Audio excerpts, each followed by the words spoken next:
Hello everyone and welcome to my channel Review Information. Today I will show you how to change your Facebook language to pirate. Let's see how to do this.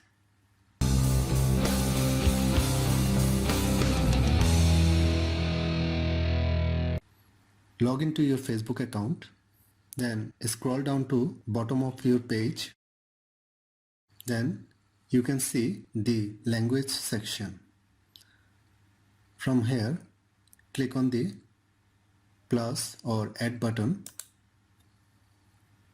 You can see the list of all languages.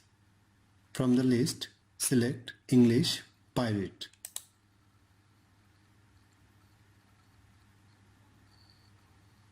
That's it. You just change your Facebook language to pirate. This is simple and fun. Check out all the cool things that have changed. That's how you can change your Facebook language to pirate. If you want to go back in your default language, just click on the add button and click on your desired language.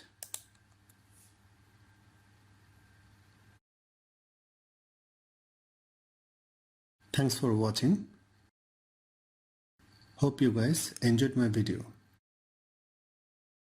Please subscribe my channel for more videos. Goodbye.